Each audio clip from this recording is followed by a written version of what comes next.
Bayou Time Sports is brought to you by Terrible General Health System's Community Sports Institute in conjunction with Barker Honda.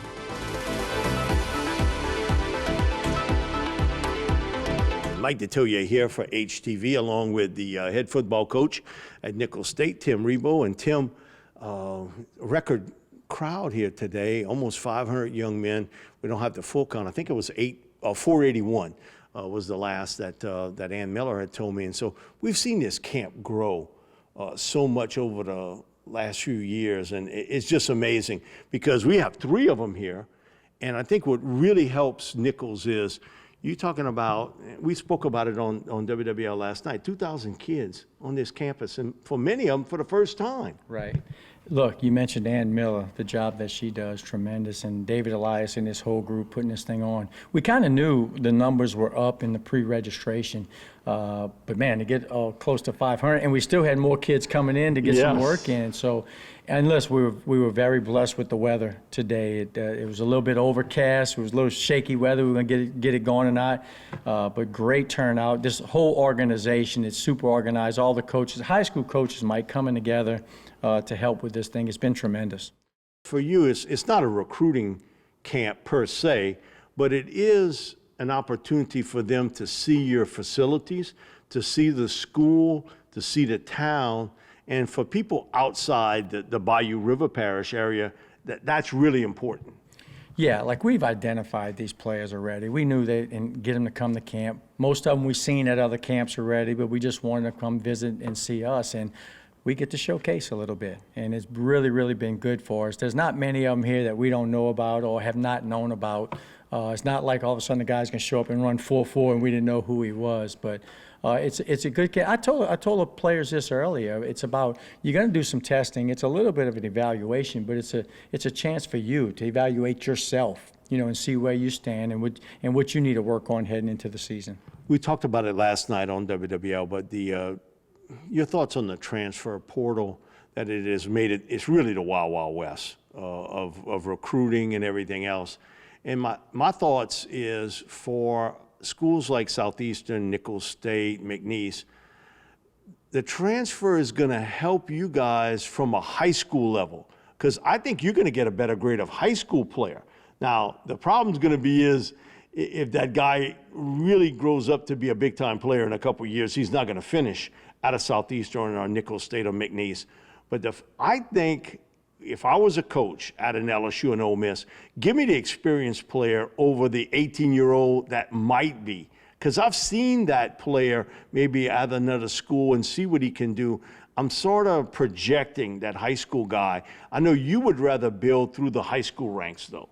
Yeah, and that's how we built the program, right, through the high school ranks. And I don't know if the system wasn't broke before when, you know, a guy wanted to transfer down from UL or Louisiana Tech or Southern Miss and come to us. It seemed to work.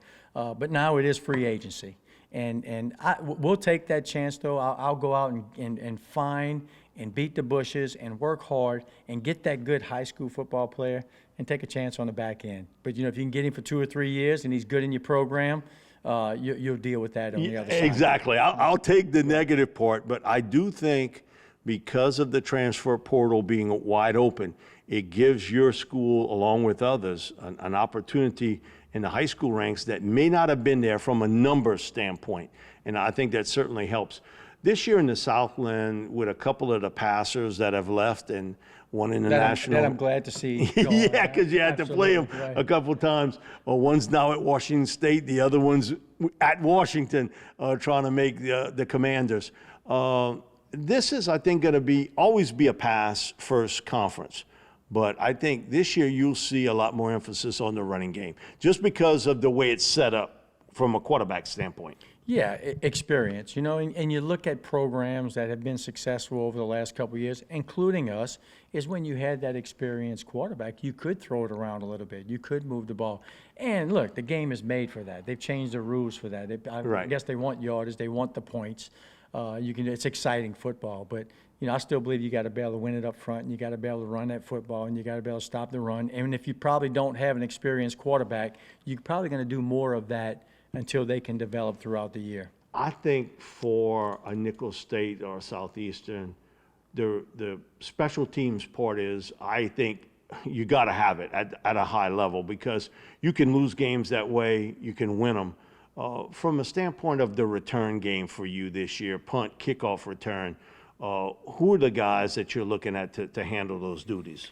Well, we all know how big of a part and that hidden yardage in the Yep. game. We talk about it all the time, that field position, or even if you muff it and you lose a couple yards, it's huge for us. We got a couple receivers, and I got a couple young DBs that we're going to try out early in camp. I got some guys coming out of the high school ranks that were very, very talented. And then we got a young man right here who was pretty good in high school, who had a good year, David Robinson, Yep. who does a good job returning kicks. He knows.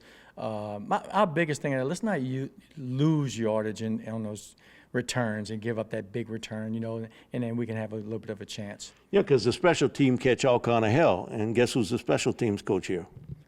Brian Wallace. I thought it was you on that particular deal. But, man, we're so blessed to be in this area with so many great athletes, so many really talented young men. And, to think about this state, as small as it is, and everything that's happened, has finished either 1, 2, or 3 per capita in producing players for the National Football League. Tim, that's amazing to see all the things that have occurred, and yet you still top 3. Yeah, and you talk about this state, and I'm going to be a little bit on the other side. How about South Louisiana? Yes. The corridor that we live in here, from New Orleans to the river parishes to Baton Rouge and the Bayou, just incredible over the years. And Mike, you see it, the guys that are coming back to work this camp, that David and them got, have come back, and former players from, the Mark Romans to the Skylar Greens, all here helping out, all came a product of this area.